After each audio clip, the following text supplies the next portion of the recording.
Mirdita, mirëmëngjes, vëllezër dhe motra të dashur që na dikni nëpërmjet internetit dhe ju që jeni këtu në sallë. Të them të drejtën, rrydhi kjo dhe mirdita dhe mirëmëngjes ka ngel nga ty. Duke ikur ke lënë gjëra mbrapa. Mirë njohës Perëndis. Shumë e bekuar dhe vërtet ndjeva orën e adhurimit. Më mbushi brenda, falenderojmë Zotin, çdo gjë i takon atij, çdo gjë është e tij. Sot me hir të Zotit do kemi mundësi të lexojmë nga letra e parë e Gjonit, nga kapitulli 2, vargu 1 dhe 6.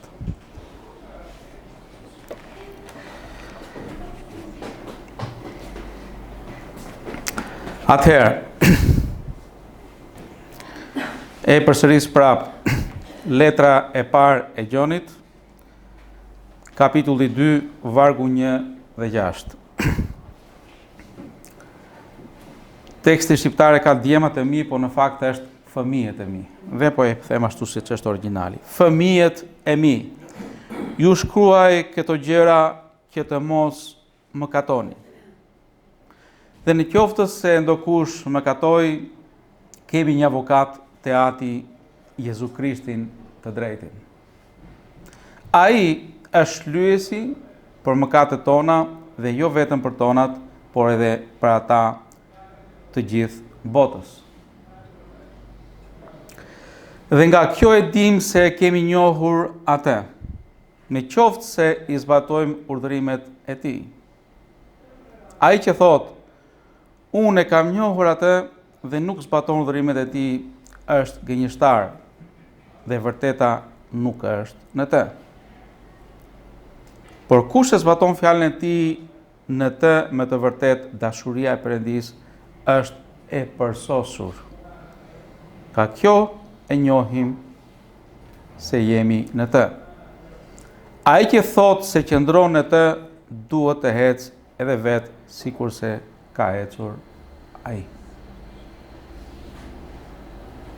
Perëndi i dashur, vim përpara teje me mirënjohje, me falënderim, ashtu siç jemi Perëndi, me përulje, mirë përpara afronit tënd të shenjtë, në emër të Jezus Krishtit. Zbrazim zemrat tona, sjellim zemrat tona, mendjen tonë, syt tonë, trupin tonë, Perëndi, shpirtin tonë. Kemi nevojë për ty. Ti të na flasësh, ti të na ndrekësh, ti të na drejtosh. Në emër të Krishtit. Amin.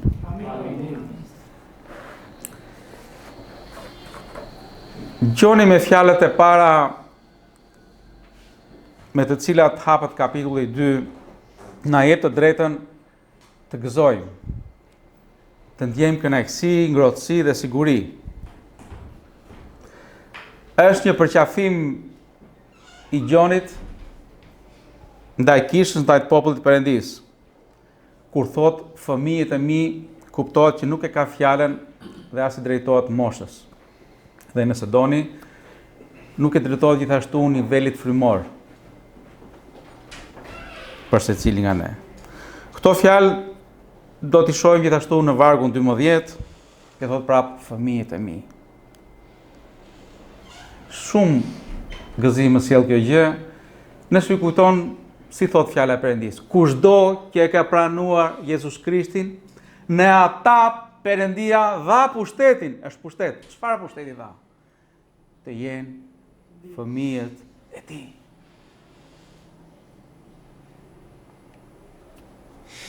Nuk e di nëse keni qenë të privilegjuar në Shqipëri, dikush ka pas babaj në drejtor, në kryetar, në diçka, po kur shkonim në një vend dhe thotë, unë jam djali filanit, edhe me krenari dhe hapeshin dyert dhe po, në fakt për mua nuk ishte lehtë kjo gjë sepse ne ishim të prekur atëherë, babai im ishte internuar dhe gjithmonë mbaj mend jo vetëm por dhe vëllezërit dhe motra ime i shmangeshim kësaj çështje të referoheshim që jemi fëmijët e Sotirit. Ishim të prekur, kishim dam, kishim njoll. Falenderoj Zotin sepse jemi fëmijët e Perëndis. Po ju a shkruaj këto që të mos më katoni.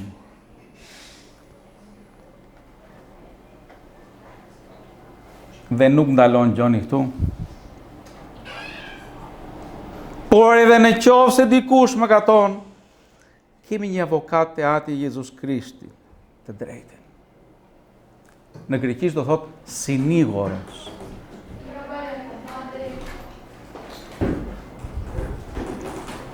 Edhe këtu nëse do shikoni me kujdes, Gjoni këtu me fjalën kemi një avokat, nuk thot keni një avokat, përfshin brenda kësaj shprehje dhe veten e tij, që Jezus Krishti është dhe avokati i tij. Edhe Gjoni është nevoja të ketë avokatin e tij. Por para drejtësisë së shenjtë të Perëndisë së gjallë.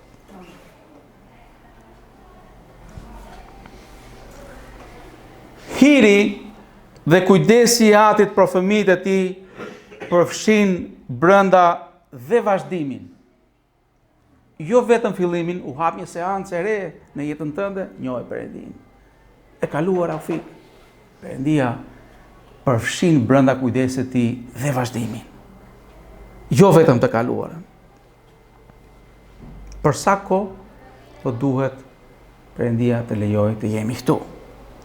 Ka plan ati Perëndi dhe zgjidhje për fëmijët e tij në rastin e dështimit.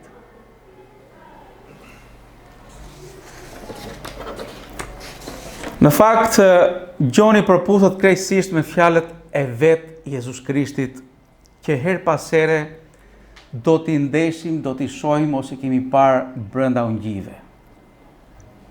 Jezusi mbas ndërhyrjeve të ndryshme dhe që kishte brenda popullit, përsa kishte këtu në tokë dhe në raste terapie me mrekulli, thoshte ik dhe mos më kato më. E bani mend? Do më lejoni një rast të tillë ta lexoj, është tek Ungjilli i Gjonit prap.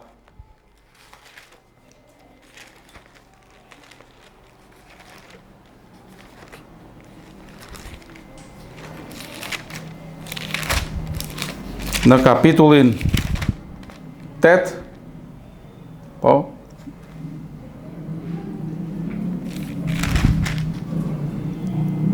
dhe vargu 11.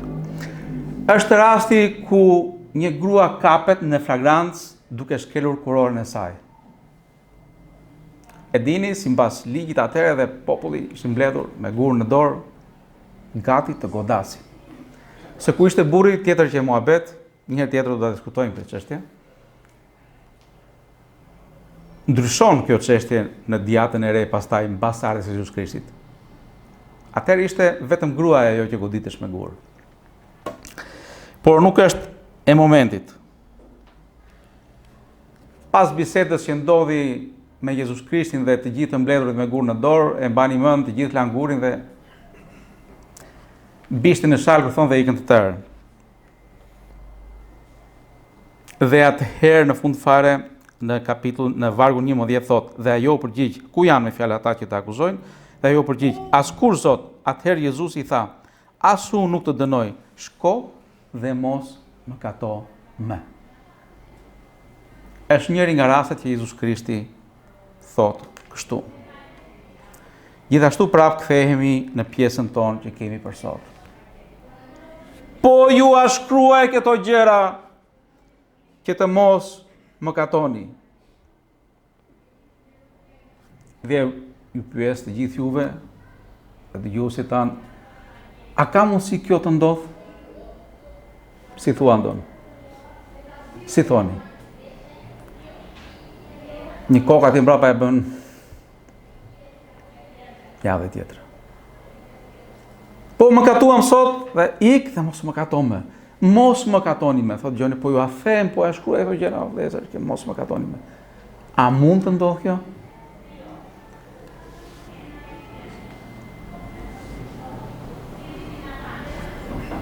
Po pse Gjoni e thotë?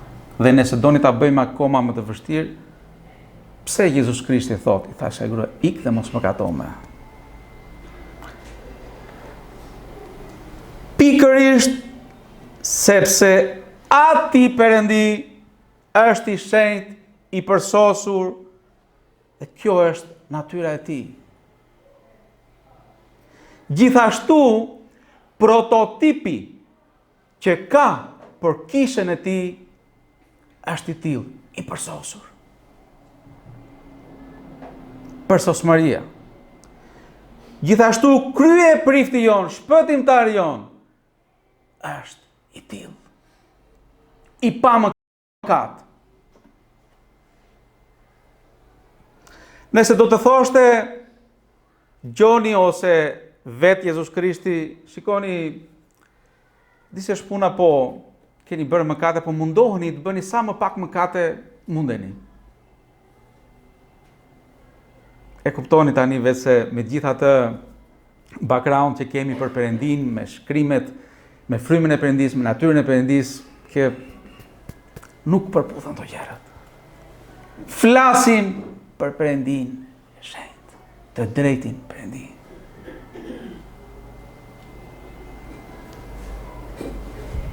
Dhe ky Perëndi është eksakt, nuk ka tolerancë për mëkatin. Ky është qëllimi i Atit për kishën e tij, shenjtërimi, pastrimi. Po ju a them këto që të mos mëkatoni. Gjoni e njeh natyrën e njeriut dhe gjendjen e njeriut. Dhe në vazhdim na sqaron. Po e lexoj pra. Fëmijët e mi, ju a shkruaj këto gjëra që të mos mëkatoni. Dhe vazhdimi është. Dhe në qoftë se ndokush mëkatoi, kemi një avokat te Ati, Jezus Krisht, të drejtin. Është e nevojshme të kemi këtë avokat. Dhe roli i avokatit është rol mbrojtës dhe mbështetës. Është për t'u gjendur atje në nevojë, në rast të vështirë. Në krahasim me avokatët që kemi në shoqërinë përreth, dhe i liri kohët e fundit i mirë me avokatët, është e nevojshme të paraqitim me para gjykit, dhe kushdo nga ne ndoshta është ndeshur dhe kemi nevojë për një avokat. Avokati për të cilën bëhet fjalë tu në letrën e Gjonit ka një ndryshim krejtësisht të madh nga ato avokati që ne njohim tu. Ky avokat është i shenjtë, biri i Perëndis Jezus Krishti, që ka paguar vetë. E dini procedurën si është në përgjigje. Do marrësh një avokat, do shikoj çështjen, do hapi dokumentat. Çështje e vështirë. Do paguash. Seanca 1, seanca 2, e tjerët. Ky avokat ka paguar dëmin tim dhe tëndin, të së kaluarës dhe të ardhmes. Kemi një avokat tek Ati ynë. Dhe shikojeni pak më kujdes. Ka pjesë të fjalës së Perëndis që mund të shikoni të rumbullaksuar diku nga distanca, po ka dhe fjalë të tilla që do i merr hapasapi. Shikojeni pak me kujdes. Tek Ati ynë, që do të thotë dhe pse kemi mëkatuar, vazhdon të jetë Ati ynë. E kuptoni diferencën?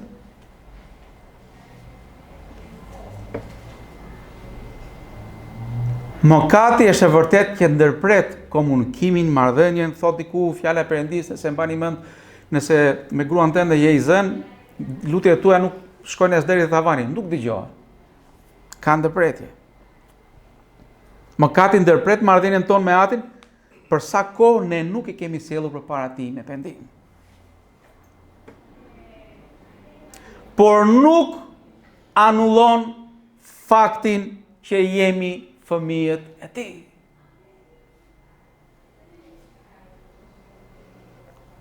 Nga momenti që kemi besuar, dhe kemi pranuar Jezus Krishtin si Zotin dhe shpëtimtarin ton, jemi fëmijët e Perëndis. Dhe ky fakt, dhe kjo e vërtet, nuk ndryshon. Është një lindje e re, një gjendje e pandryshueshme. Shikoni, që ta bëjmë pak më të thjeshtë. Dhe e dim dhe ne jemi fëmijë, dhe kemi fëmijë, shumë prej nesh. Vërtet ka mundësi dhe rast që fëmia të turpëroj emrin e babait, emrin e atit. Por kjo nuk do thotë që nuk është fëmia e tij.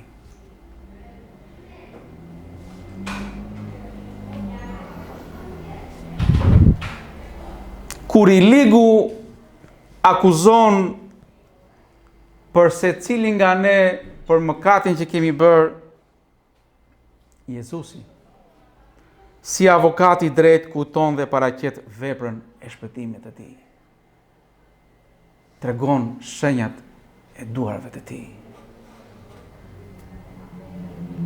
Edhe këtë çështje vëren e llogarin time, thot, e kam paguar. Dhe kështu që përpara drejtësisë së Atit Perëndi na paraqet përsëri të pastër. E rëndësishme, pendimi i vërtet.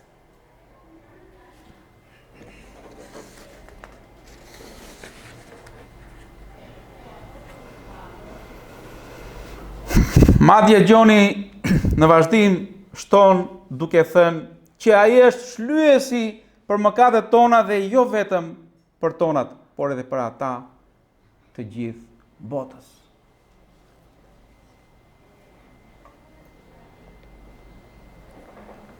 Në vargun 2 është: ai është shlyesi për mëkatet tona dhe jo vetëm për tonat, por edhe për ata të gjithë botës.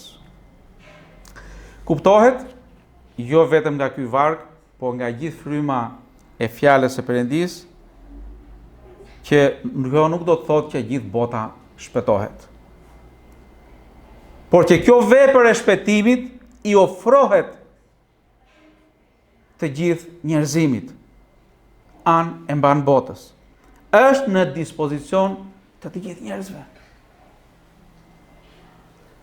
Ungjilli i Jezus Krishtit i drejtohet të gjithë njerëzimit pa dallim.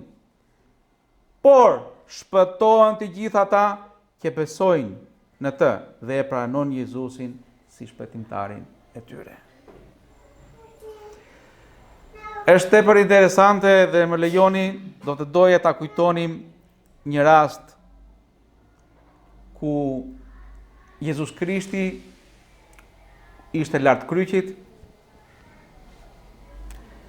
dhe lart mbi kryqin e tij me urdhër të Pilatit u vendos një tabel, e cila thoshte: Jezusi Nazareas, mbreti i Judejve. Kjo tabel u shkruajt në 3 gjuhë. Në gjuhën hebraisht, në greqisht dhe latinisht. Ishin 3 gjuhë më të njohura të asaj kohe. Qëllimi dhe dëshira e Atit Perëndi ishte dhe është që i gjithë njerëzimi të shpëtohet. Nëse do ta shikoni këtë rast ku Pilati urdhëroi, disa i thanë: "Ça mos e shkruaj këtë gjë, sa i ka thënë këtë." Çfarë u shkruajt. Dhe ai vetë nuk e dinte pse e bëri. Ishte brenda planit të Perëndis që të lexohet nga të gjithë dhe të mësohet nga të gjithë. Dhe vazhdon se qeni brenda planit të Perëndis. Ungjilli i Jezus Krishtit të shpërndahet anë e mban botës. Është në dispozicion të gjithë njerëzimit.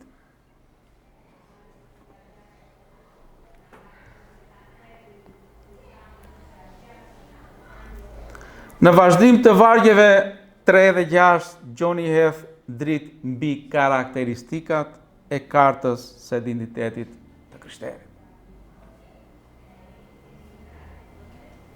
Gjëra fillojnë dhe bëhen paksi të vështira. Dhe nga kjo e dim se kemi njohur atë. Nga cila, Gjon? Në qoftë se i zbatojmë urdhërimet e tij. kaq e thjesht dhe kaq shkurtër. Ai që thot, unë e kam njohur atë dhe nuk zbaton urdhrimet e tij, është gënjeshtar dhe e vërteta nuk është në të. Por kush e zbaton fjalën e tij, në të më të vërtet dashuria e Perëndis është e përsosur. Ka kjo e njohim se jemi në të.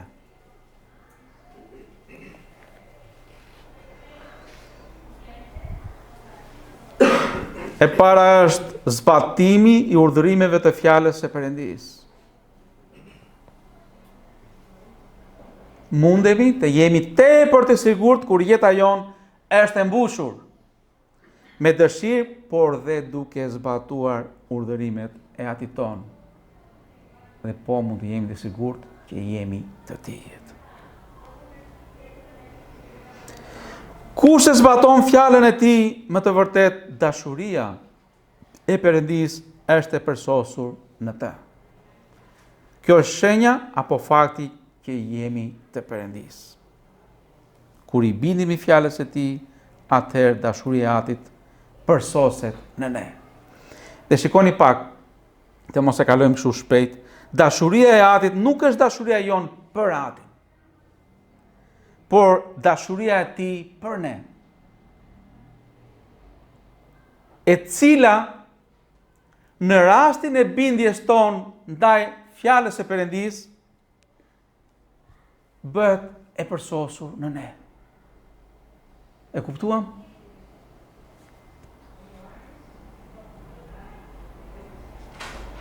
Do të thotë që ka kryer veprën e saj në zemrat tona.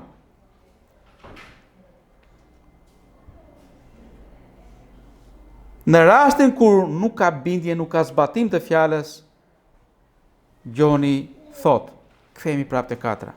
Ai që thot, unë e kam njohur atë dhe nuk zbaton urdhrimet e tij, është gënjeshtar dhe e vërteta nuk është në të. Ose nëse doni ta bëjmë çik më të butë, gënjim veten tonë. Kujtojmë se jemi.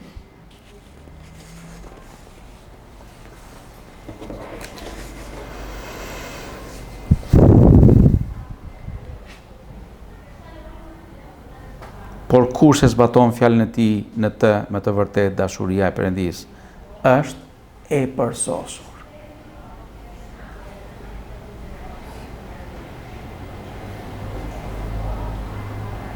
Me 6. Ai që thot se qëndron në të, duhet të hec edhe vetë sikurse ai heci.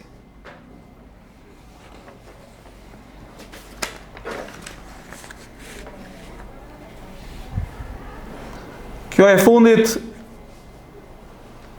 nëse doni të jemi të sinqert me vetët tona dhe me njëri tjetrin, kuptohet që nuk mund të arrihet me fuqinë dhe përpjekjet e njeriut. Është e nevojshme dëhyrja e një fuqie përtej mundësive të njeriut.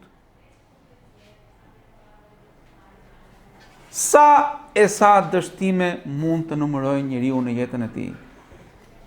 Kryesisht kur është me përpjekjet e tia personale.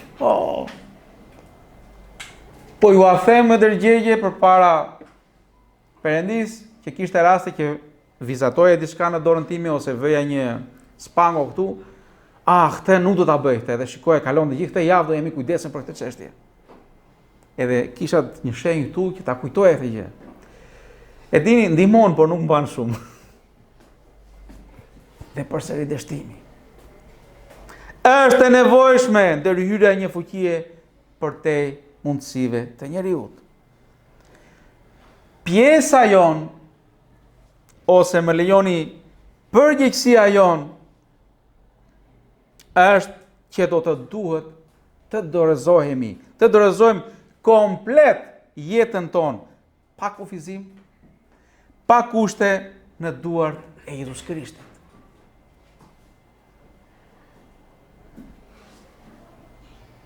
me qëllim që mund t'i lënë vend Jezus Krishtit të jetoj ai jetën e tij brenda nesh. A imagjinoni pastaj rezultatet? Jezus Krishti brenda nesh të jetoj jetën e tij dhe kjo të dalë. Si do ishin gjërat? Ose ta them ndryshe, në rastin kur e kemi vepruar kështu, si kanë qenë rezultatet?